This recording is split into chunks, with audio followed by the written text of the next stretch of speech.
Okay. Thank you. Thank you, everyone. Thanks for coming back. Concordia University's Force Space, thank you for joining us for the next event as part of the Hope and Agency in Uncertain Times Conference. This event, Agency in Urban Green Spaces, Agentivité dans les espaces verts urbains, how to get involved in local conservation. Just so you know, we are streaming this to YouTube live from Force Space. And more importantly, we are located on unceded Indigenous lands here in St-Jacques, Montreal. And if you've been following along this week, you will know that at Force Space, we work with our university community to help mobilize knowledge, co-create daily activities, examine research questions and projects development across the university. We're running this as a live stream Zoom meeting. Please, comments or questions are more than welcome in the chat. If you're joining us there, those of you in the space, just raise your hand. We'll get a microphone over to you. And with that, it's my pleasure. I don't need to rush through this part. Pass things over to the academic advisor, research administration coordinator for the Loyola College of Diversity and Sustainability, as well as the research center, Rebecca Tittler. Welcome. Thank you, Doug. Fantastic intro. I did want to just highlight a little bit that we are coming from unceded Indigenous territory here in St-Jacques. I think it's particularly important to note that when we're talking about the land that we are on in this particular panel. I'm not going to take very long, but if you are on Zoom, I believe that there is in the chat already a note about how to look for whose land you're on if you are not in Montreal. That link is native-lands.ca for anyone here in the audience. Thank you all for coming. I won't take too long, but I wanted to quickly thank the crew at Force Space. Thank you for the great intro, Doug. This is our last panel today. We will have more panels tomorrow in the space and on Friday at Loyola. And with that, I would like to introduce my friend and fantastic colleague, Professor Liz Miller, who's the Chair of Communication Studies here at Concordia University. And we're going to be talking about a research project and collaborative project that we've been working on with Liz Miller in Communication Studies, Professors Emma Despland and Carly Ziter in the Biology Department, and last but certainly not least, Professor Amy Poteete in the Political Science Department. We've been collaborating with some community conservation-oriented groups here in Montreal, and this particular panel will especially feature those particular community partners who will be telling you about some of the applied work that they do here in Montreal. But they will tell you about that themselves. And with that, I'd like to pass the mic on to Liz. Thank you so much. Thank you so much, Rebecca, for holding this space for us year after year. For many of us, this is a highlight in our year because it's a chance for us who care so much about environmental justice, about environmental issues, about sustainability. So welcome to all of you who have made time today, especially those students. We want to express our solidarity for the resistance and work that you're doing in the streets. Thank you for taking the time to come. Thank you for all the activists and organizers who've made time to be with us today. And Rebecca introduced me. My name is Liz. My role is to talk very little, but to move the conversation about. So the objective of our conversation today is really to move to level 2. You may have been here for the last dialogue that we had, where we began to talk about our shared goals, our shared mission, and there was a real desire to keep talking, but to let issues emerge through a dialogue and to engage the audience. So we really want to encourage you to also participate in this conversation. And mon français, c'est comme ci, comme ça, mais je vais dire que c'est important que vous parlez dans la langue de votre choix. S'il vous plaît. So please feel free to ask questions, to engage in whatever language you are most comfortable. So I am going to turn over the microphone to Carly, who's going to give us a little context about the work that we've been doing. Hello. Okay, hello everyone. Bonjour à tous. Je vais essayer de parler en franglais un peu aujourd'hui, mais I'm here representing our Concordia research team. So while you are seeing me, you're seeing Emma, you're seeing Liz. Je porte plusieurs chapeaux aujourd'hui. So not just me, but I'm also representing our research group as a whole, which includes several other members. Do we have a slide? There should be one slide that'll just awesome. Okay, thank you so much. That's going to show you some pictures so that you're not just looking at us. And so I'll talk a little bit longer up front to give some context for the project, but then I will also quiet down a little bit and give some more space to our community partners. And so you can see on the screen here, myself, I am an urban ecologist in our biology department here at Concordia. I study urban green spaces throughout the city, so les parcs, les arbres de rue, les jardins privés, les terrains verts, toutes les espaces verts, to try and understand how they can protect biodiversity, but also benefit people in the city. So for this project in particular, pour ce projet en particulier, je me concentre sur la lutte contre des îlots de chaleur. So how can we fight heat islands in the city, which are a major problem in Montreal? But I'm interested broadly in all kinds of urban biodiversity. I work often with Amy Despland. You'll hear from her herself later, so I won't introduce too much of what you do. Mais Amy étudie les insectes, and particularly plant-insect interactions. She's also very involved in citizen science, la science citoyenne, qui consiste à faire participer la communauté à la collecte de données sur la biodiversité. So how do we engage the community in actually participating in biodiversity monitoring? Amy Poteete, who is not sitting around the table with us today, but who is somewhere in our audience. There we go. Turn around and say hello to Amy. Our leader is a professor in political science who explores socio-ecological and political economic relations in many contexts, but including here in Montreal. And Amy s'intéresse particulièrement à l'inclusion sociale. So thinking about social inclusion, thinking about how people are actually using these green spaces. Do they promote social inclusion? Liz, of course, is sitting right here with us. So Liz is a documentary maker. She has expertise in participatory media. Son expérience en matière de communication sera évident lorsqu'elle nous guidera dans cette discussion. You're in for a treat watching Liz, in her element, guiding us through our discussion today. And of course, Rebecca Tittler, who not only organized this whole conference, thank you, Rebecca, but who also plays a key role in coordinating our team and importantly in connecting us with students as well. Un grand merci également à tous les étudiants qui nous ont aidés. I won't name them all individually, but I see some of you in the audience here and maybe online. We've had many Concordia students. So we, as Concordia researchers, obviously come from very different disciplines, but what brought us together here at Concordia was this interest in protection and conservation of green spaces, la protection et conservation des espaces verts de Montréal, pour les bénéfices écologiques, mais aussi sociaux. So the ecological and also the social benefits that these spaces bring us. We're also, I think I can speak for all of us to say that we're all united in a desire to reach outside the university, to reach outside the ivory tower, to try and form some meaningful relationships with community partners, and really thinking about the role of science. Quel est le rôle des scientifiques dans la société? What is our role as researchers?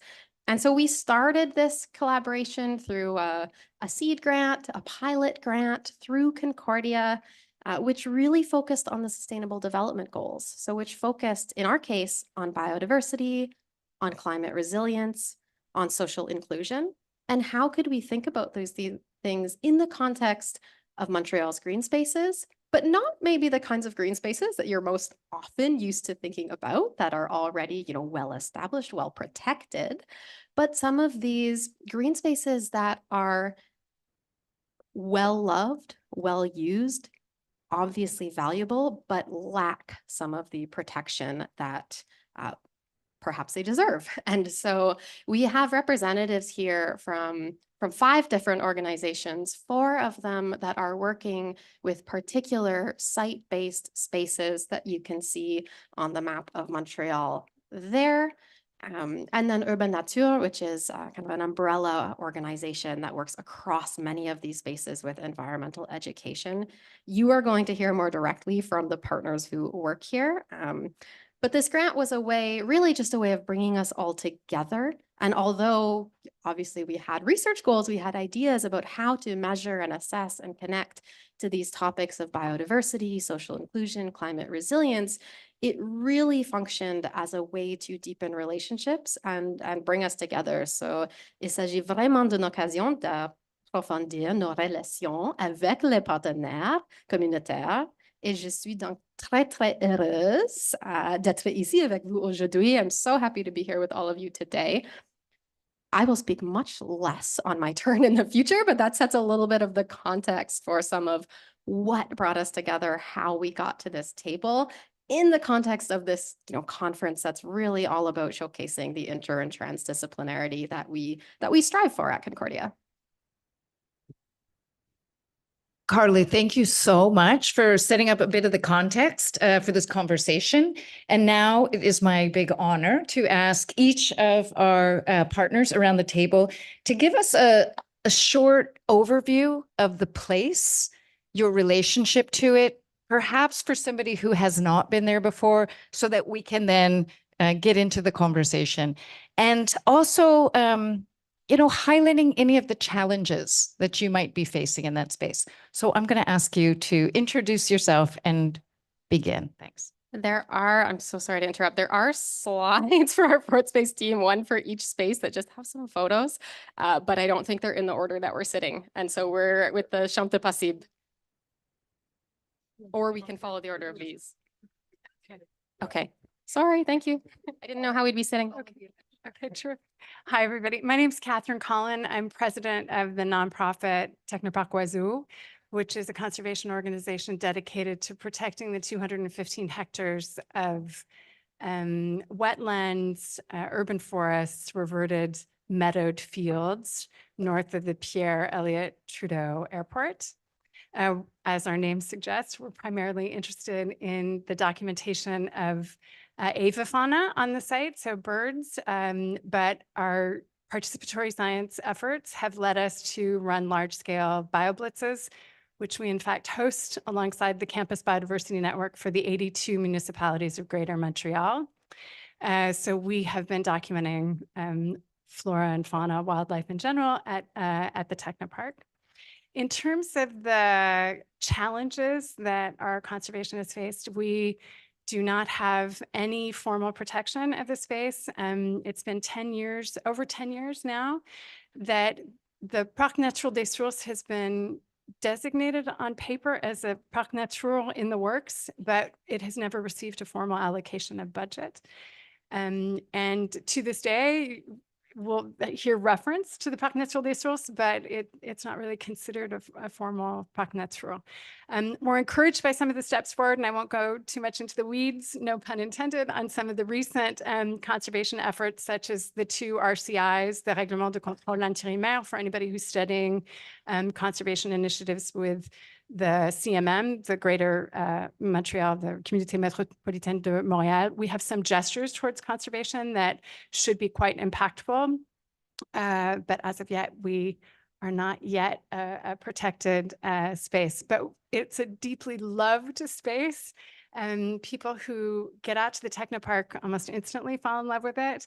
And you can come to it from whatever aspect of appreciation for the site that is appropriate for you. So many of us are serious birders, but we have a huge contingency of photographers, of people who just want to get out into nature for the benefit that being in a natural space provides us. And I think on that front, we're quite close to our affiliate unprotected organizations in Montreal. So the benefit that comes from being in that space, yeah.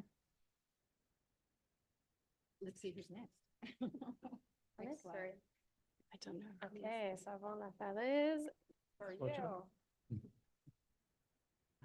Hello, my name is Roger Joachim. I'm one of 3 coordinators for Sauvons la Falaise. Sauvons la Falaise, it's a little bit difficult to describe in words, but I'll attempt to do so. It is altogether, comprises of approximately 83 hectares.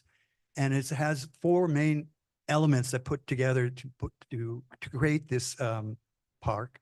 There is the Falaise St-Jacques, which is an escarpment that is a wooded escarpment that's along the railroad, adjoins the railroad line. Next to it, added to it is the bande verte, which is another, the bande verte is roughly 15 hectares. The Falaise St-Jacques, I should just mention, is 25 hectares. And then both of these have, and in the last 3 years, the bande verte had been planted with an assortment, a well-designed assortment of trees and shrubbery and plants that come together in ecological groupings, and has a multi-purpose path along it. The Falaise St-Jacques, just stepping back a space, we consider it to be a bird sanctuary, a flyway into the city of Montreal. The bande verte, in opposition, we consider it to be more of an active space, that of where aerobic exercising could take place, where family groupings could come out for the day. The third large space, which is really now a very vague area that has nothing built on it, it's actually rather deserted for the most part, is called the Cour Turco, and it is 40 hectares. And it is at this present time we hope is being designed to become the third element of this Grand Parc. And the fourth element, the most important element that ties them all together, is called the Dal Park, which is a land bridge that in our vision of the eventual configuration of this park should begin from near the crest of the Falaise St-Jacques, continue across to the Cour Turco, and continue all the way over to at least the Lachine Canal parkland. And it would form part of the vision going forward of being extended to the southwest and northwards along Cavendish into NDG. The Cour Turco has its vocations have not really been defined. And we've been proposing that it should have a number of different considerations. One of them being that it might very well take its design philosophy as a continuation of that used by Frederick Law Olmsted with Mount Royal Park, and also with those other great parks in North America, one of them being Prospect Park in Brooklyn, which we find to be a good example. And that it be a design park in such a way that the stresses of dense urban living, this park is within dense residential areas. It's surrounded by dense residential areas, and we hope to really even densify them more and make them more sustainable. But in order to counteract that, they need to have access to parklands that revitalize the human spirit. And one of the many of you may be familiar with the design philosophies of Frederick Law Olmsted, and his considerations were always dual based. That is of nature and of also the human psyche, that they should both be preserved and restored. I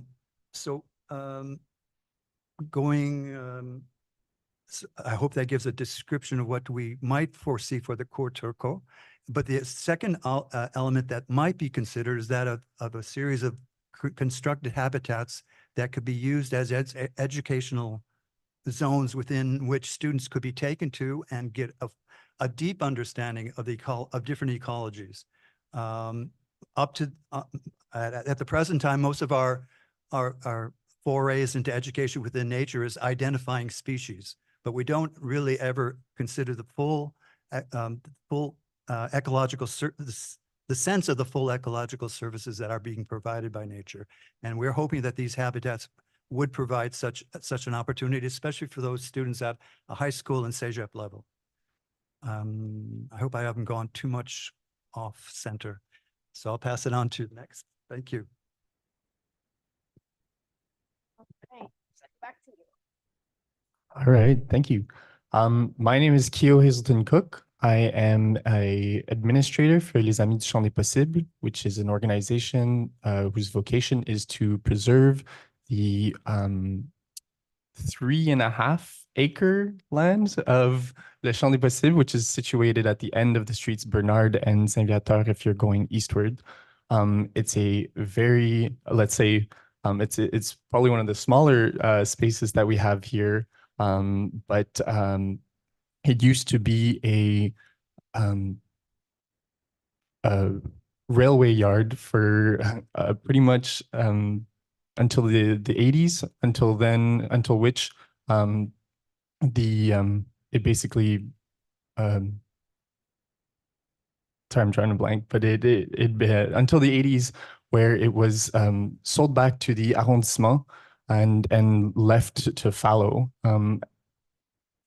With a strong citizen mobilization, it was able to receive the designation of a natural space, which was, I guess, a key feature in the life cycle of Le Champ, which is now a protected area officially. And so our mission has sort of changed from that of some of the other organizations that are around the table, because we are now at the stage where we are trying to continually preserve and also promote this space as an area in which people can go to resource themselves, to practice various activities that are in line with, you know, their interests, and hopefully as well with the interests of the nature that is present in this space.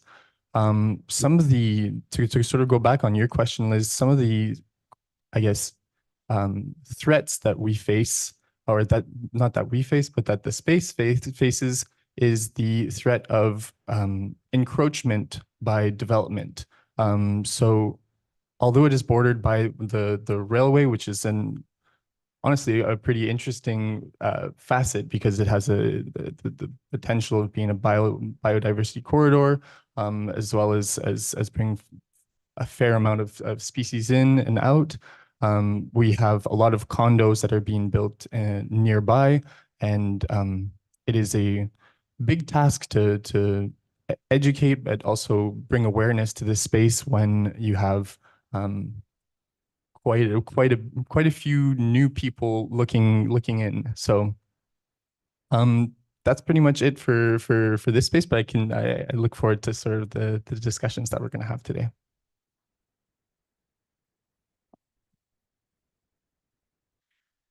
Hi. Bonjour, je m'appelle Anaïs Houd. Je suis co-porte-parole du mouvement citoyen Mobilisation 6600 Parc-Nature MHM. Nous, on s'est donné ce nom Parc-Nature MHM plutôt comme un souhait que comme un fait. Donc, on n'est pas du tout un parc et on n'est même pas des espaces naturels. Contrairement à vous, on se fait refuser cette désignation d'espace naturel.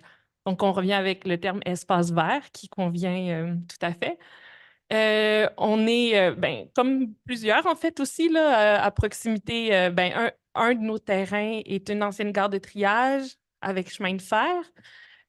Puis, un autre terrain est un ancien entrepôt qui a été détruit, puis qui est resté. On a repris le nom de l'entrepôt Steinberg pour le nom du boisé Steinberg. Et puis, donc, l'axe ferroviaire, le boisé Steinberg, puis il y a le grand terrain vague qui était anciennement une fonderie, la Canadian Steel Foundries, la plus grosse du Canada pendant longtemps, et qui a fermé au début des années 2000. Et que là, c'est donc une zone très industrielle. Et puis, avec la fermeture de cette fonderie, la nature a repris ses droits, comme on aime dire. Et donc, depuis, c'est ça, début 2000, il y a une renaturalisation de ces terrains-là. Et puis, ce qui était surnommé avant le wasteland est devenu le terrain vague, puis est devenu maintenant la friche à défendre. les gens du quartier, mais en fait d'un peu partout à Montréal, ont découvert cet immense territoire. J'oublie le nombre d'hectares, mais c'est très, très grand. Et puis, tout le potentiel que ces endroits-là avaient d'accès à la nature, de ressourcement, d'activités un peu pas acceptées normalement en ville, comme c'est un endroit où il y a souvent eu des raves, c'est un endroit où il y a souvent eu des feux de camp, c'est un endroit où il y a toujours des campements. Fait que ce genre d'activité-là, un peu marginale, a toujours eu lieu dans ces espaces-là. Et puis, avec la nature de plus en plus présente, la présence d'oiseaux, la présence de fleurs, est venu tout un autre pan d'activité qui est plus l'aspect parc, en fait, le plaisir des promenades, de s'y rendre avec son chien, de faire du jogging. Bon, fait qu'on a un peu maintenant vraiment un très, très vaste usage puis utilisation de ces sites-là. Et puis, nous, on fait face, dans le fond, à l'enjeu de la réindustrialisation avec la croissance portuaire et la croissance de plusieurs grandes industries dans l'est de Montréal, particulièrement Raymond Logistique, qui a acheté le plus grand des terrains et qui, s'il se remet en activité, entraînera la remise en activité aussi de la gare de triage, qui est donc un axe très important de notre terrain, cet axe-là. Donc, il y a énormément de menaces à notre grand terrain vague. Après, il y a aussi quand même quelques bonnes nouvelles, comme la protection du petit boisé Vimont, l'acquisition de un tiers du boisé Steinberg, et la discussion d'acquérir une partie de la friche ferroviaire. Donc, il y a quand même un potentiel et même peut-être une ouverture à créer finalement un parc. Donc, tout est en cours. C'est pour ça que ça m'appelle le titre que vous avez choisi aujourd'hui. On a beaucoup d'espoir et on table beaucoup sur notre capacité d'agir, notre agentivité pour réussir à préserver, protéger tous ces espaces-là. Donc, voilà. Merci pour l'invitation.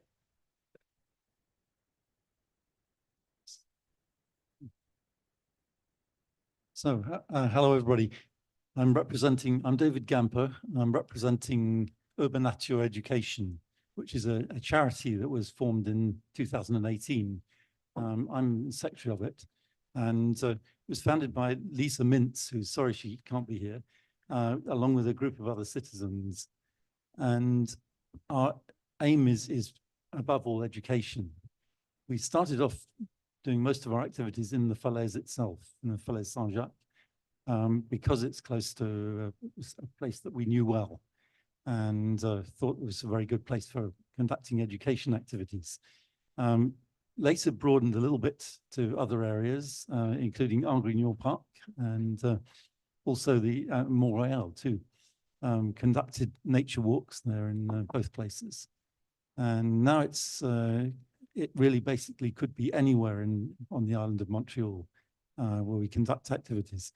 We have been lucky to be recognized, now that we've got charitable status, by two boroughs of Montreal. And that's Côte-des-Neiges, Notre-Dame-de-Grâce, and the Sud-Ouest, those arrondissements. So working with them, we can get some funding to work in their parks. And we've done some activities this winter in the parks, and 4 of the parks in Côte-des-Neiges and Notre-Dame-de-Grâce, which are also quite close to the Falaise. We've done things in the Falaise too, some nature walks over the winter, and in fact since last summer, and sponsored other activities, which include activities with Concordia students. This activity, which is called Finding Urban Nature, last summer, which I think was very successful, led by professors around this table and other people. So we have a mission of teaching environmental education in urban and suburban settings, facilitating human connection with nature wherever it's found. I'm just reading this because I think it's worth reading. Ensuring our programs are available to all, especially vulnerable populations. Now that's an interesting point because there are a lot of people who don't have much access to nature, surprisingly, even though they live close to it, they maybe don't have time or don't have knowledge that leads them into those areas. And in fact, bordering on the Falaise, there's some areas like that. So we particularly want to involve them. One way we've been doing that is through community centres, and there are 3 such ones in Notre Dame de Grace, which seem to be very open to working with us, and done things with all of them. West Haven, Walkley, and St Raymond centres. So that's an outreach, if you like. Our vision is about nature-based learning to be a normal part of education. And that's really important, I think, and ties in with a lot of academic ideas too. So I think it's becoming recognized that there are enormous benefits from access to nature and learning from it. Connecting with nature on a daily basis, as it says in our vision, for the benefit of mind, body, and soul. And that's what I would say, I think. Thank you. Thank you so much to each of the partners for giving us a little bit about the meaning of these places and in some cases the threat. I just wanted to ask how many people in this audience have been to at least one of these places? Can you just raise your hand? Okay. So already you probably know why we are so invested in these places. And as Anaïs said, there's a lot of hope and also powerful fiery resistance in defending these places from some of the threats, primarily industrial threats, condo threats.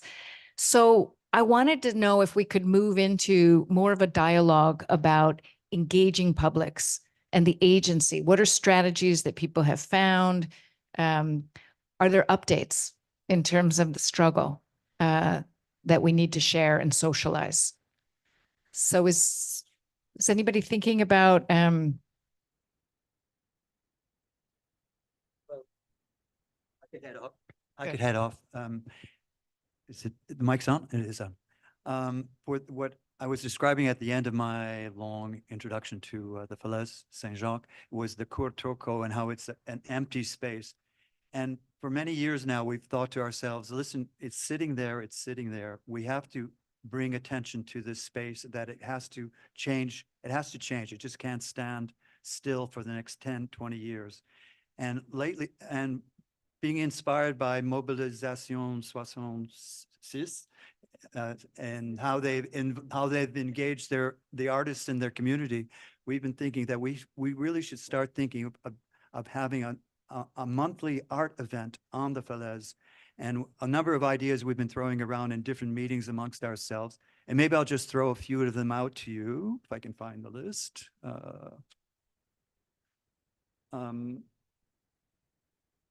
It could be very simple. Like we were thinking we could invite the Park Avenue Tam Tam group to come one Sunday and have a day on the Cour Turcot. There's a wonderful acoustic area for them. The other is to have an invocation of the lac aux luttes with a group of people who would sing a song in the round as they're spread out around the perimeter of what we imagine an invocation of this lake might be. The other rather simple idea is to have a battery-powered sound system and have symphony mornings, maybe on the weekends, or a symphony evening. Poetry readings in the round would be another one, and one of my favorite poems is, of course, Tintern Abbey by Wordsworth, and to pronounce that in the round for a group of people in a long circle that would form the perimeter of the lake might be quite interesting.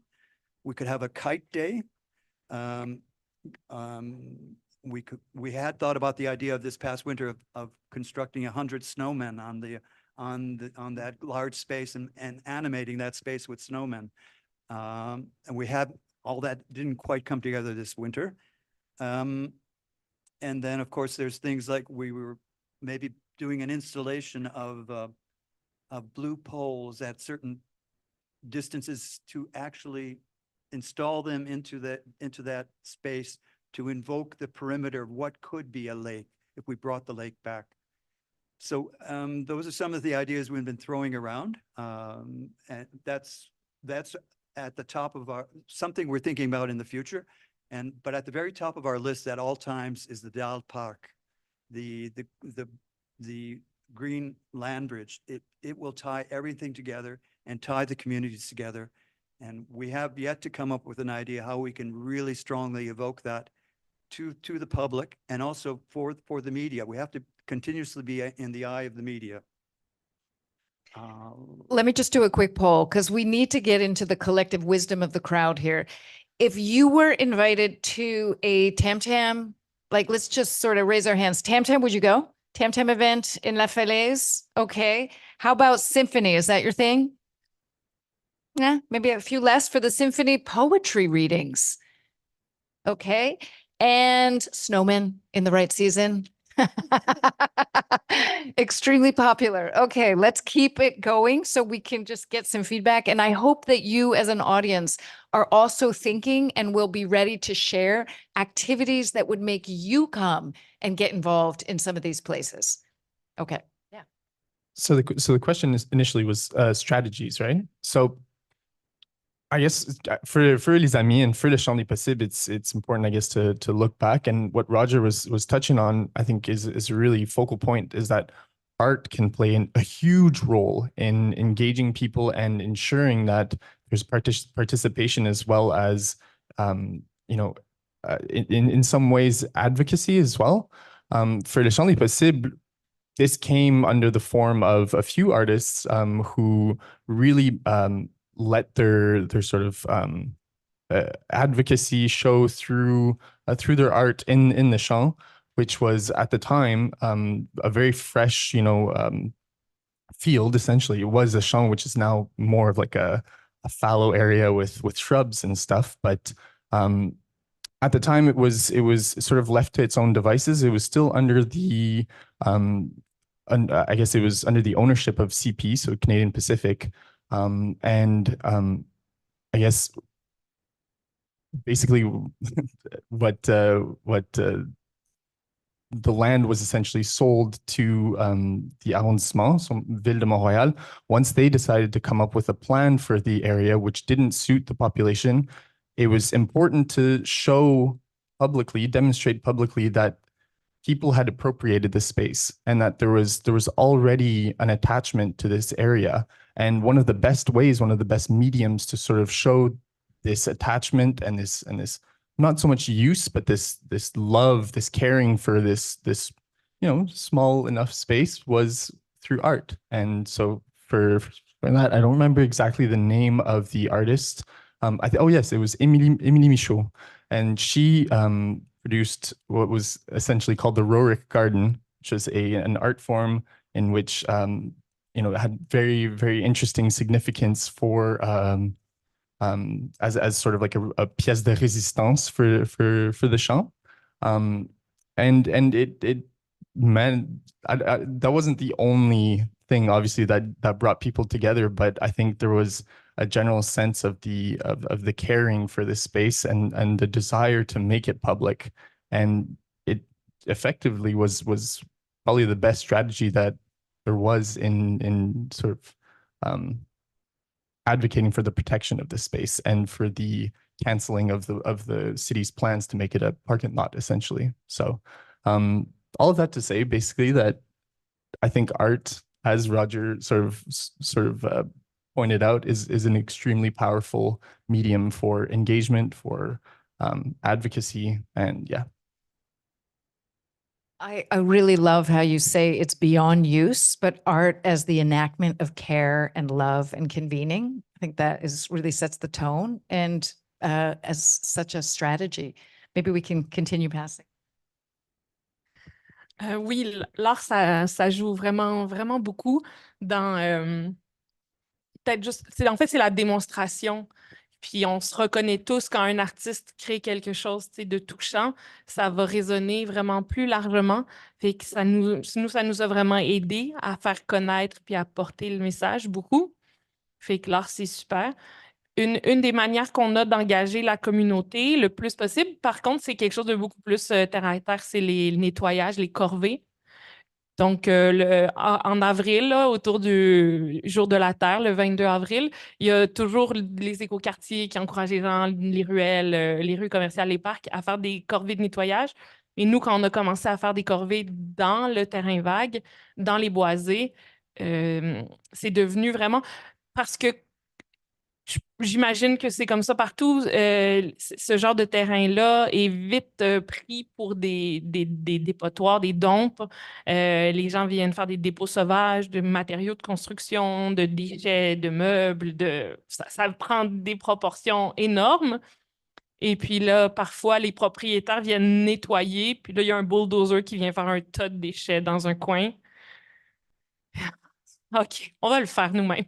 Donc, on invite les gens à participer puis à nettoyer. Puis comme nous, on a un très grand terrain, vraiment, avril, c'est consacré à ça, 3 fins de semaine de nettoyage. Et puis, les gens répondent vraiment bien à ces activités-là. Puis, une fois que ça crée aussi un sentiment, je pense, de responsabilité. En y retournant, tu vas faire peut-être plus attention à ne pas laisser ton sac de crotte de chien ou à ne pas laisser parce que c'est propre, tu sais que les gens ont pris soin déjà. Fait que je pense que ça crée un soin beaucoup plus grand qu'il y en aurait eu normalement dans ces milieux-là. Donc, une manière vraiment d'engager, c'est le care, dans le fond, le prendre soin ensemble, en communauté, ça. Puis, une autre chose qu'on a voulu faire aussi pour montrer qu'on occupait, qu'on habitait cet endroit-là, même quand on n'était pas là, ça a été de construire du mobilier. Fait qu'avec du bois de palette, des bacs de jardinage, des bancs. Et là, ça fait un endroit qui est visible tout le temps, même si on n'est pas là. Tout d'un coup, c'est évident que c'est un endroit qui est aimé puis utilisé aussi. Donc, c'est une autre manière qu'on a eue c'est ça, de démontrer notre attachement. Puis les gens aussi, encore une fois, ils répondent bien, surtout avec le télétravail depuis la pandémie. Beaucoup de gens ont pris l'habitude de venir le midi faire une marche, s'asseoir sur ces bancs-là, prendre le temps d'observer un peu l'espace. Fait que de créer des stations comme ça où on peut se poser, tout de suite, c'est plus accueillant aussi. Donc, voilà, ça a été des stratégies pour que les gens aient envie d'y revenir, puis d'y rester, puis s'attachent à ce territoire-là autant que nous. Juste une petite addition. La première fois que j'ai découvert la falaise, c'est un nettoyage. C'est comme ça. It's a really good way to, I think, bring in community members who are maybe curious about a space and don't really know where to enter. And it's like, oh, a community cleanup. I can collect garbage. I can haul tires. And then I would run into Emma at the Falaise at the cleanup, and we would talk. And so it's that one really resonated with me as a citizen before I got involved as an academic. Just to continue Anaïs's thought about building furniture within one space. Just of late, we've been there's one of our members has come forward and said, "Listen, I think we have a lot of places where we could actually do the same thing." And we were starting to consider whether we would put out a formal request to certain groups to help us. Like Rotary clubs will become engaged if you can give them a very definite idea of what could be done. They have a lot of expertise and even tools to make that happen. If I could just reply quickly, the Technoparc itself is not surrounded by a residential community. And so the people who go to the Technoparc are going there purposefully. I think there is a link to be made between the art that's been evoked today and the spectacular photographers that we have to come on site. Photography is, of course, an art in and of itself, wildlife photography, nature photography. But we've found in our experience that these just majestic photographs have really done concrete conservation work. A picture is worth 1,000 words. I say that as a literature professor. But we also see photography aligning on a much more practical level for us, which is evidence of the biodiversity on site. And so we teach people how to use platforms of participatory science, iNaturalist primarily, which is evidence-based. And I just can't exhort the audience enough to say that the power, the hope, and the agency that we have at the Technoparc and in all of these spaces lies really with your very simple ability to go out and document the biodiversity that you find in an unstructured way. Because as those of us who are fighting to pushing back against the notion that these spaces do not have ecological value, pushing back against des études bâclées of the valeur écologique and of a site. It's really important to be able to show, here's a photograph that shows that geolocated, that shows us that there is indeed evidence of taxonomic diversity in these spaces. And that has been a remarkable strategy for us. We have now documented 223 bird species. It's systematically the highest number of birds on the island of Montreal. And we're not limited there. We have other rare species that have been documented. American Clemasium for the moss specialists. It's the first observation on the island of Montreal. And that was done through participatory science observation. So we host a BioBlitz in April. We have a big corvée as well, always before the BioBlitz on the 20th of April. That Saturday, we'll have a cleanup, but the BioBlitz is open to anybody to come out and participate in, and that runs from April 26th to April 29th. And everyone's encouraged to participate because every observation really helps us. Oui, vraiment. Nous, on avait fait beaucoup d'appels à utiliser iNaturalist juste avant la COP 15 qu'il y avait eu à Montréal pour un peu démontrer qu'on avait une biodiversité, alors qu'elle nous est souvent pas reconnue. Puis, tu sais, je rigolais parce qu'on en parlait juste avant, un rapport de biologiste qui dit « Ah, sur votre site, il n'y a aucun asclépiade. Ils sont venus en février observer s'il y avait des fleurs. » Bon, évidemment, il n'y en avait pas. Mais grâce aux gens qui viennent utiliser des applications comme ça, on fait la démonstration que oui, clairement, il y a des asclépiades sur ce terrain-là.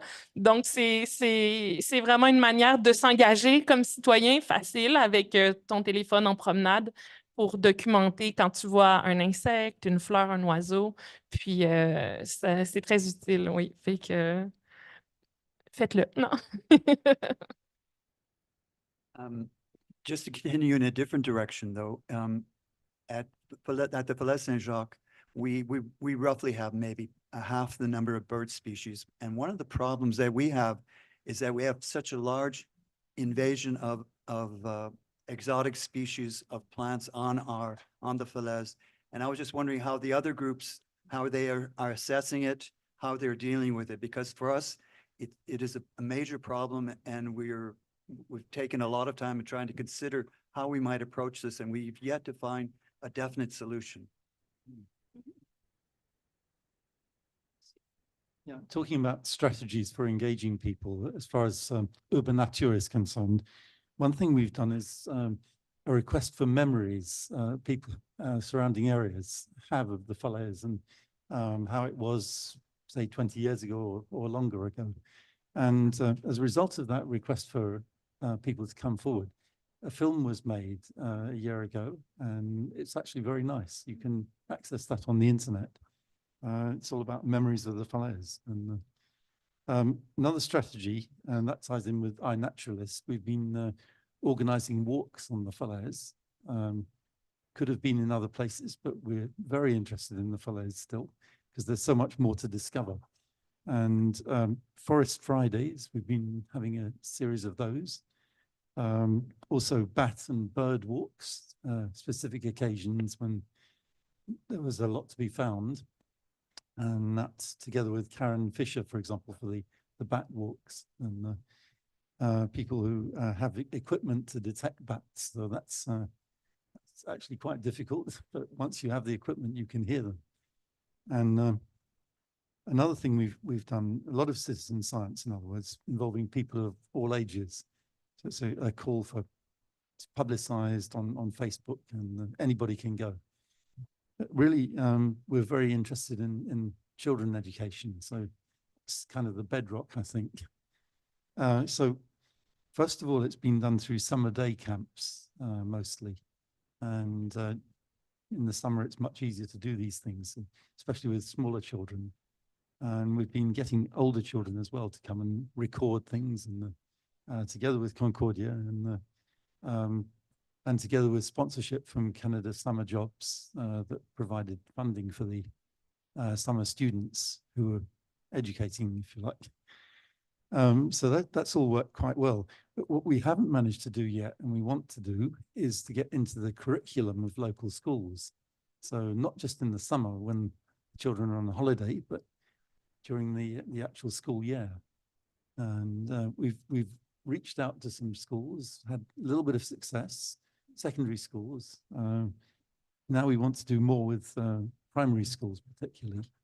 And I think that's going to be a good strategy for, getting a lot more younger people aware of it and aware of nature generally. Let me just do a temperature reading again in the audience, just in our quest for collective wisdom. How many people would be willing to do an artist in residency in one of these 4 spaces? Like go make art and bring it back to the public. Raise your hand if that's kind of something that might appeal to you. Okay. How many people are planning to or would be interested in this bio blitz? Like, oh, okay, this is a bio blitz crowd. How many people would be willing to share a memory or hear a memory? That idea of the library checkout where you get to go and listen to somebody talk about a place they love. So either share, okay, that was, and how many people would be invested in thinking about how we could use pedagogy, education, bring some of this into our curriculum? Maybe that makes sense, because here we are in an educational curriculum. I want to just we have somebody at the table who's used a variety of strategies, but who hasn't spoken yet, from pedagogy to op-eds. So Emma, would you have some thoughts on how to use pedagogy, education? What are your ideas about? Well, maybe I'll start by saying I'm a scientist and I can't really make music or art. Well, I could, but I don't think very many people would come. So that's just not my thing. But I do have children, and I do think about education and about how contact with nature used to be an obvious given that kids just had. And now you have to drag them off their screens by force. So there's whole new challenges there. I think and so that's where I've been involved with this project with Urbains Nature to work with the day camps. One advantage of which I think has been that day camps are kind of a captive audience. The kids are already registered and they're there, and so they get brought. Schools also have that advantage of being captive audience. But I think it's worth mentioning too that there is expertise about how do you teach nature connectivity. And a lot of that circles around, kids are getting enough kind of book knowledge or screen knowledge. What they need is going out and hands-on and seeing this. And I see this in my own classes if people are coming to Concordia and they're studying ecology. But most of their interest comes from, say, watching nature documentaries. You take them outside and say, okay, well, is this a silver maple or a sugar maple? Can you identify any trees? And they can't. I think historically, anyone who would have wanted to study ecology would have had that knowledge. Now we have many students who are coming without that knowledge. And it's not their fault. It's because they've grown up in this very urban kind of context that doesn't allow them to learn that. So I think if we're talking about pedagogy, we have to maybe hands off this teaching and just bring kids outside in a way that's, safe and relatively encadré, and let them do their own thing. I've got a quick comment on that as well. We've been in touch continuously with les amis, with the CPS, le Centre de la Petite Enfance, that are nearby. There's a definite interest in wild spaces from a pedagogical standpoint. For us, I guess, and our particular space, there's this interesting liminality to it where our area is contaminated, and that pushes people out and allows only for specific uses of the space, essentially. And we're in a period of time where we're awaiting decontamination, but until then, it's tough to sort of, I guess, publicize, but also, push or encourage people to bring children into the space and to let them go. But I definitely hear that, and we have so much interest as well in getting youth and young children as well into these wild spaces. For the champ, at least, that's going to have to wait a little bit longer until the decontamination process occurs. But it's definitely been, I guess, shown. Merci. Moi, j'ai remarqué que le préscolaire, la petite enfance, le maternel se permettait plus des promenades ou ce genre de jeu, mais qu'au primaire, l'horaire est très strict et puis que ça rentre, c'est pas dans le curriculum, ça rentre pas dans une matière. Puis les profs n'auront pas le temps de faire ce genre de sortie-là. Alors, ça adresse vraiment la question du système d'éducation. Ça pourrait devenir une priorité, mais il faudra que ce soit décidé à d'autres niveaux parce que c'est très difficile d'inviter les gens à venir. Et ensuite, c'est aussi l'accès à ces espaces-là parce que oui, il y a des parcs urbains avec des modules. Et il y aura quelques arbres aussi, mais ce ne sera pas un accès à la nature. Il n'y aura pas le contact, il n'y aura pas la connaissance ou la relation qu'on peut avoir dans les milieux qu'on défend ici. Et puis, nous, notre terrain est très grand et pas très loin d'écoles primaires et secondaires, mais terrain privé, chemin de fer, tout ça. Fait qu'il y a vraiment seulement le petit Boisé-Vimont qui est visité officiellement par des groupes, disons, mais il est si petit et là, il y a trop de piétinement, trop de gens qui y vont. Le milieu est si petit que finalement, il est vite abîmé par une trop grande présence de groupes. Fait que pour moi, c'est vraiment l'important, c'est de réussir à connecter ce boisé-là. C'est comme un peu une porte d'entrée à la nature. Puis il faut être capable de l'ouvrir sur la friche, le terrain vague, le boisé Steinberg. Sinon, lui tout seul, il va se détruire un peu. Fait que quand on vient avec des groupes, il faut pouvoir avoir un espace suffisamment grand pour qu'il ne soit pas abîmé par la fréquentation. Donc, ça, c'est fait que donc plusieurs enjeux à faire de la pédagogie en milieu urbain naturel. Il y a vraiment l'accessibilité, puis ensuite le milieu lui-même qui est souvent fragilisé ou perturbé, puis ensuite la possibilité pour les groupes de tenir ce genre d'activité-là. Mais pour moi, c'est quelque chose de très, très important comme mère aussi, comme parent, d'offrir à mes enfants ce contact-là. Et même juste, c'est ça, sauter dans les flaques, trouver une larve, ce rapport comme vraiment les mains dedans, c'est des opportunités d'apprentissage là, vraiment inestimables. Puis il faut trouver une manière de ramener ça un peu. Et puis, c'est un peu c'est récent en fait comme questionnement parce qu'avant, on y avait accès en ville à la nature, puis maintenant la ville s'est si développée que même la banlieue est plus très naturelle, qu'il faut se rendre assez loin. On a donc besoin d'une voiture nécessairement pour avoir un accès direct à la nature. Donc, ça ramène à l'importance de protéger en ville ces espaces-là tellement importants, de les restaurer, de les valoriser. Là, ça me fait penser à l'enjeu de restauration d'espèces invasives puis tout ça, mais en tout cas, peut-être qu'il y en a d'autres qui veulent réagir à la pédagogie encore. Là, mais... OK.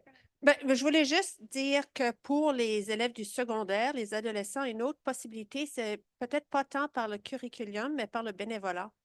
Parce que la plupart des écoles exigent que leurs élèves fassent du bénévolat. Pas toujours facile de trouver des organismes qui acceptent des jeunes de 13, 14, 15 ans. Mais ils n'ont pas beaucoup de compétences. Hein. Mais participer à une corvée ou un BioBlitz, ils sont en masse capables. And this also fits with a lot of expertise of what we know helps adolescents with nature connectivity and with eco-anxiety is doing something with their friends that's physical, that's concrete. And at the end of the day, you can say, look, I achieved this. And in Corvée fits with those goals. I just wanted to say very quickly that on a pedagogical level, from a post-secondary perspective, the CEGEPs and so Cégep Vanier, where I teach, Cégep Saint-Laurent, which is right down the street from Cégep Vanier, have turned to the Technoparc as a kind of living lab, and this idea of community outreach, students taking pride in knowing this site. We're fortunate in that the Technoparc is accessible to everybody here on the Orange Line, bus 72 du Collège. You get off, it takes you right there. So that's nice, but it's only during the week because that public transportation was set up to essentially serve the industrial sector. So on the weekends, it's very difficult to get out there without a car. But this idea of the living lab, I think, is one that we want to promote across all ages, pedagogically, just not to exclude the post-secondary.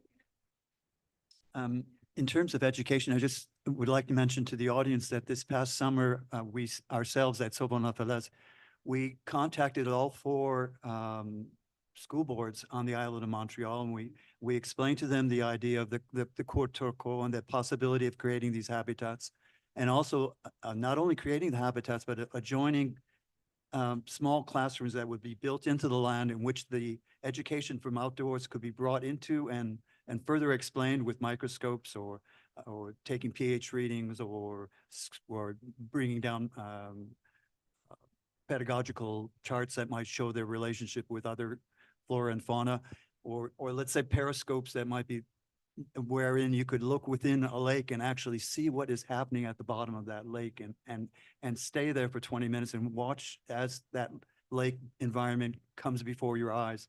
We approached these 4 school boards, and we even approached the Minister of Education, and we got one kind answer from one school board, and I'm just maybe throwing this out to the university here, that maybe you could help in animating that discussion with the Minister of Education and the school boards, that listen, education, of nature education, when they are understanding a full ecology, we have to go beyond identifying species, but actually get an idea of how how the whole ecology supports our biospheres and our own life cycles.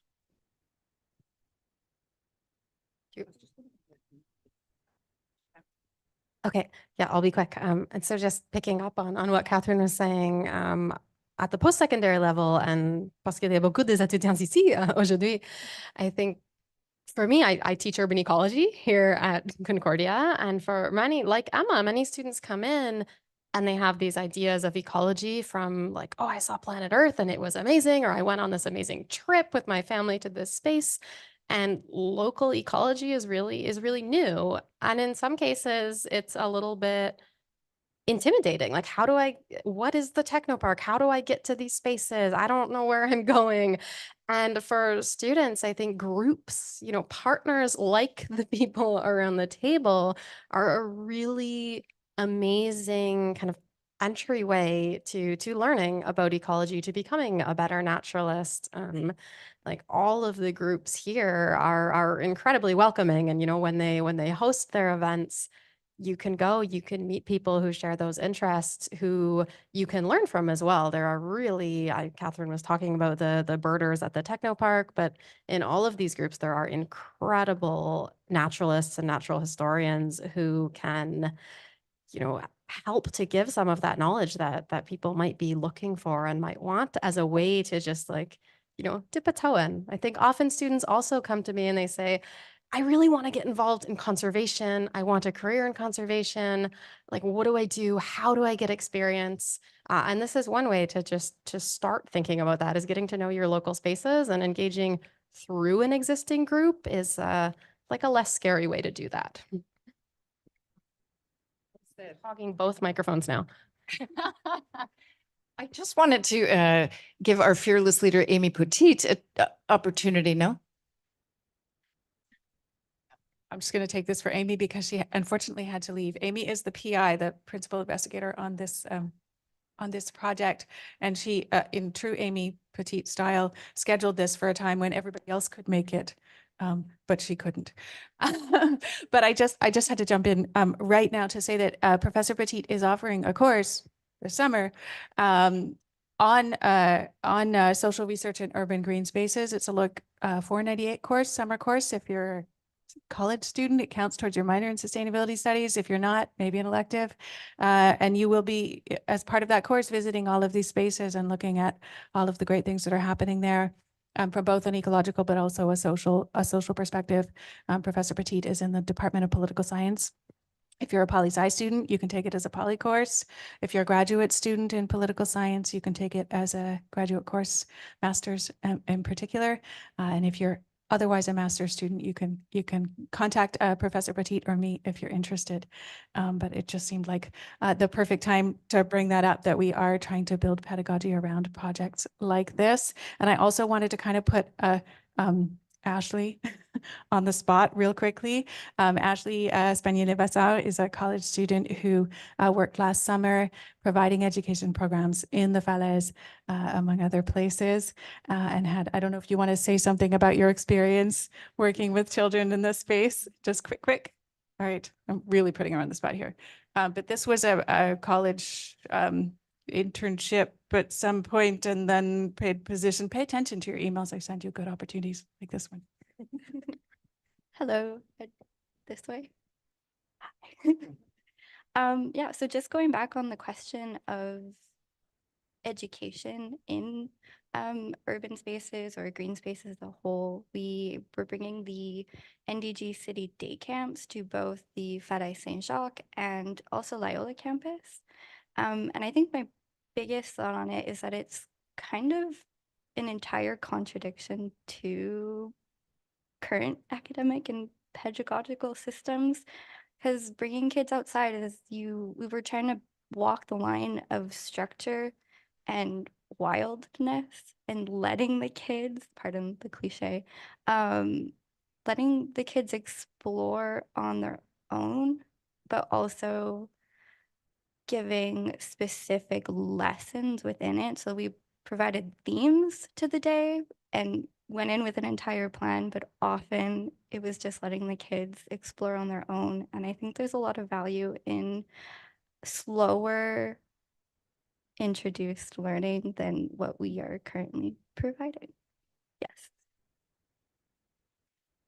It's such a beautiful, I think it's come up a couple times, is the need to let people get to a space, move through a space, understand, connect on their own terms, not just pedagogy or education from a book, but through experiential learning. And not just kids. And not just Big kids, kids too. all of us. Yeah, I don't know. I initiated a cycling tour to these different spaces. It's actually called Wastescapes. And so it's using an app that permits you to find out where these locations are and hear a little bit of the history. So using some of these new technologies to kind of rethink what we have called waste and reimagine and be there and discover the value of these different spaces. So each of us are kind of infiltrating our families, our pedagogical positions, our spaces with these ideas of art, of pedagogy, of engagement, of care. We have a few more minutes, so I just want to make sure we get to everything that we wanted to talk about today. Je voulais peut-être relancer la question des espèces invasives, si vous avez des idées. Parfait. Oui, c'est souvent en fait même un prétexte à détruire ces espaces-là. C'est que des frênes malades et puis de la phragmite. Donc, ça rendrait service de détruire ces milieux-là. Fait que, autant de mon background écologiste, j'avais comme un peu appris à ne pas aimer les espèces invasives, autant dans le travail plus militant, j'apprends finalement à vivre avec ces espèces puis les accepter parce que finalement, La raison pour laquelle elles sont si présentes, c'est que c'est les plus résilientes. C'est des milieux tellement perturbés. Les seuls qui y survivent par la suite sont des espèces invasives. Donc, c'est grâce à elles qu'on a encore un espace vert à cet endroit-là. Donc, c'est vraiment mieux que rien. Maintenant, ensuite, évidemment, on rêve à restaurer, à améliorer, à planter une plus grande biodiversité et vraiment prendre soin de ces espaces-là. Mais pour le moment, aussi le fait finalement aussi d'accueillir des groupes, si tu as des beaux treilles, tu ne veux pas que personne aille marcher ou cueillir ou piétiner, mais quand finalement c'est ce qu'on appelle un peu de la mauvaise herbe, il y a moins de gêne à laisser les groupes courir dans les champs, se faire des bouquets. Donc, j'apprends tranquillement à apprécier les espèces invasives parce que finalement, elles ont une grande liberté d'envahir ces espaces-là et puis nous, on a une plus grande liberté de fréquenter sans crainte d'abîmer, finalement, un peu. Mais c'est sûr que le plus important, c'est vraiment de réfléchir à un peu la suite. C'est ça, comment restaurer, comment améliorer ces milieux-là qui ont été tellement abîmés. Donc, il y a toute une réflexion à faire sur les espèces indigènes, lesquelles mettre de l'avant aussi, parce que, tu sais, on a parlé du fait qu'on ne pouvait pas faire de bonhomme de neige cet hiver. Il y aura un printemps sans doute très sec, probablement des feux, suivi d'inondations à l'automne, suivi de... Donc, on ne sait plus trop quelle espèce mettre de l'avant quand on pense à des restaurations. Donc, c'est très difficile d'envisager un futur sans espèces exotiques envahissantes. Donc, c'est des réflexions difficiles à avoir, mais j'ai pas vraiment de solution. I might just add to Annie's comments is that it is overwhelming when you look at the invasive species within your own particular areas of interest. And in the Falaise, they're all along the Falaise. And but I think we have to begin somewhere and make the initial steps. And fortunately, the city of Montreal, we have a good contact, and two of their biologists are going to meet with us in the coming weeks, and we're going to do a tour of at least part of the Falaise and start to come up with planning going forward into the future. We have to begin, because if we left it otherwise, we could become a mono, reduction of species on the Falaise could become even more severe. I'll just quickly comment on that as well.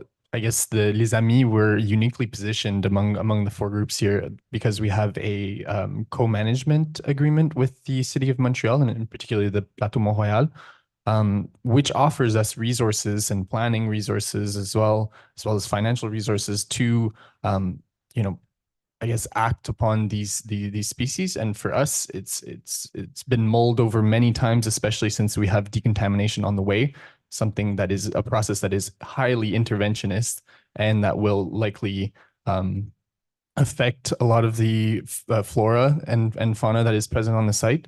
So it's definitely a consideration for us what species we'd like to have following this decontamination, and inevitably there will still be exotic species and invasive species, but I guess it's a big questioning, and we've actually put this question forward to the community as well during certain surveys that we did along with, in partnership with Concordia and McGill, and the responses from the community, I guess, were very much to leave the space alone and to, while controlling for invasive species. Now, it's to be seen whether everyone, knows about invasive species, if the language that we use is conducive to them not liking it, sort of like you said, Anais. So these are all questions that we have, but we're lucky as well to have the support of the arrondissement, which started off, a lot more oppositionally, but yeah.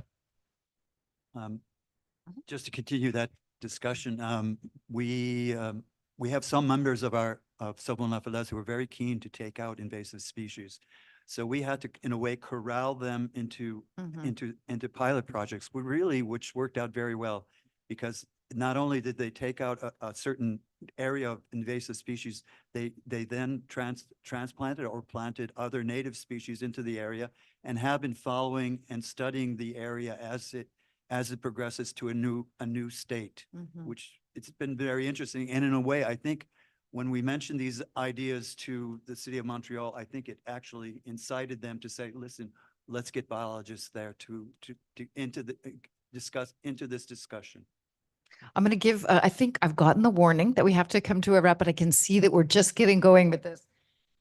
I'll just quickly say that Technoparc Oiseau is in a very similar situation to Mobilisation 6600. There's been a kind of professed desire to save the space, but unlike I think the two other spaces, that we don't have that formal buy-in from the city. So we've been looking at essentially 12 years of uncontrolled invasive species.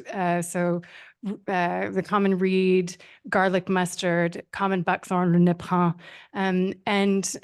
We have one saving grace, which is the petit blogio, which is Canada's most endangered or most threatened heron, has nested on site for 7 consecutive years. That requires Phragmites, it requires the reed to do that. But I think it comes back to this argument that we've heard repeatedly, which is that the site has no ecological value and thus does not deserve to be protected, but we're not putting any mechanisms in place to actually control for the invasive species that further deteriorate the ecological value. And it's just an endless cycle of justification. The only kind of pushback against that is getting people out on the ground to document the presence or absence of other species, status species that are of value. And that's the strategy that we've taken. Yeah. Did you want I just wanted to say quickly, the formal green spaces have the same problem. So being recognized as a park does not necessarily mean that you have a perfect management plan with no invasive problems. Yeah, I think two quick points on this. The first, I just really want to reiterate Catherine's point that I think is so important, that I see over and over again as an urban ecologist, where we take these spaces that often, we have neglected, we have used as dumping grounds, we have ignored, we have let become overrun with invasive species. And then we put on our scientist hats and we go to these spaces and we're like, oh, they're not even that good. And it's like, well, and we're using these metrics that are meant for, these more wild, more cared for, more like pristine, no space is pristine spaces. And so we're saying, well, the species, aren't that rare, or it's not that biodiverse, or there's a lot of invasives. And I think that is fundamentally the wrong perspective to be using. First of all, we do see rare species, we do see important biodiversity, but also we should be thinking about the potential of these spaces. We should be thinking about, the future of these spaces. What can we do to ensure that these spaces are, resilient to climate change, are valuable, are providing social and ecological benefits to people? And so we do need a little bit of a reframing.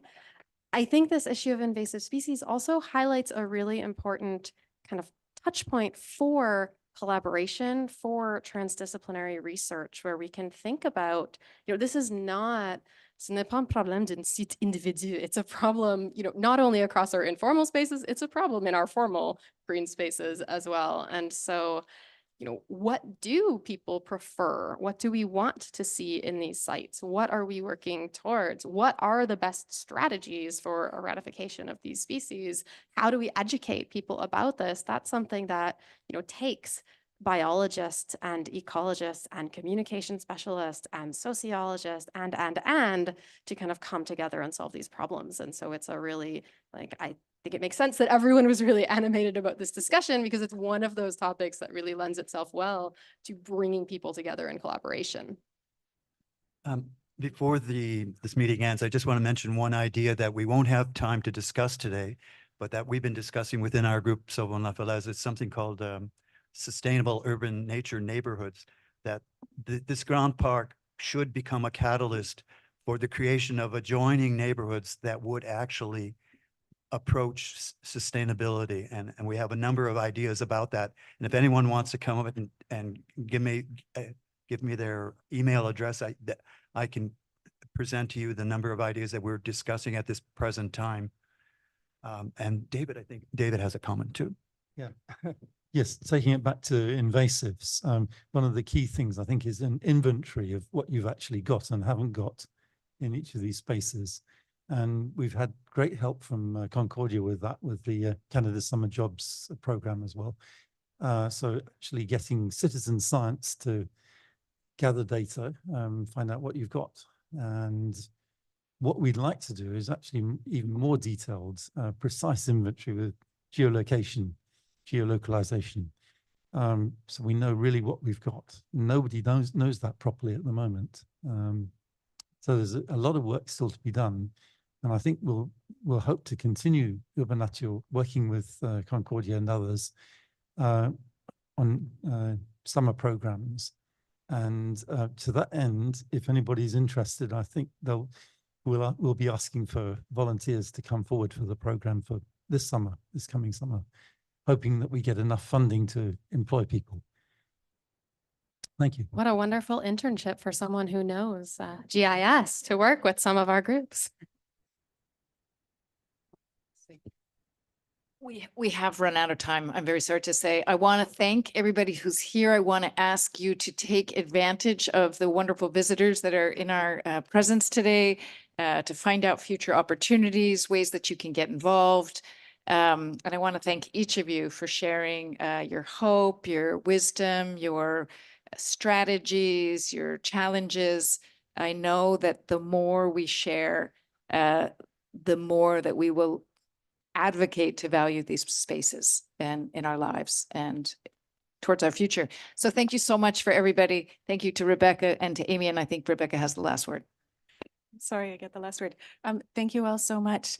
Fantastic ways to get involved. So you can get involved in urban conservation by just using these spaces and helping us appreciate them and add value. We can use them educationally. There are research opportunities. There are opportunities to get involved in activism, to get involved in research, to get involved in basic conservation, to learn how to ID species. There are all kinds of ways to get involved locally. And I know that this is also for our own well-being in terms of the services that these spaces provide for us, but also in terms of our well-being, in terms of allowing us the opportunity to get outside and learn something about the non-human world that is right here. So love this project. Thank you all. And if you are interested in that course, stick around. With that, we're closing our day today, but we will be back tomorrow. We have a full program in the forest space. So if you want to come back in person, there will be more food. There will be more fantastic content. If you want to come back online, we will be in the forest space tomorrow as well, the same way you got here on Zoom today. And Tony got the wrong slides up. No, we got the wrong slides up. Sorry. I'm not sure how that happened. But we have a full schedule starting at 9:30 tomorrow morning. Thursday, the only thing that we have going on is a party. So if you want to come 7 to 9 p.m., the Climate Emergency Committee is celebrating their 5th anniversary, which is hard to believe. It's been that long. But they're celebrating at the Frigo Vert. You cannot come on Zoom, so please come in person if you want to attend the party. And then Friday, we're at Loyola in person. Also, the party always happens at Loyola, so please do come. A full day of really interesting discussions and panels featuring our researchers, student and faculty researchers. So we do hope that you'll come back. I do need to quickly thank those who have supported us in this programming. First of all, and first and foremost, the forest space team has been fantastic. The space is fantastic, but most of all, the support that this team provides us, the patience and endless patience, really last minute, changes and planning, and they're just so professional and fantastic to work with. I can't thank them enough. The use of the dishwasher and extra dishes, everything, just you name it. Coffee yesterday morning, otherwise I would not be standing. So thank you to the forest space. This conference is brought to you every year by the Loyola College for Diversity and Sustainability and the Loyola Sustainability Research Center, but also with funding from the Office of Research here at Concordia, the School of Community and Public Affairs and First People Studies, the Science College, and the Departments of Geography, Planning and Environment, Biology, Political Science, and Communication Studies. Who are, partner with us year after year, and we really appreciate. So do come back tomorrow. In the meantime, enjoy your evening, and thank you for coming. Okay, thank you to everyone involved with the Hope and Agency in Uncertain Times Conference, our community leaders who have so graciously shared their time with us today, and our moderator, Liz Miller, for coming into For Space today and activating this conversation. To everyone online and those of you here in the space, thank you for your contributions as well. I know the community leaders will be sticking around if you have any questions. We're going to be closing up the live stream now and the Zoom, but a quick reminder that this conversation is already available on our YouTube channel if you'd like to revisit or share it. So please join us for tomorrow's events with the Hope and Agency Conference here at For Space.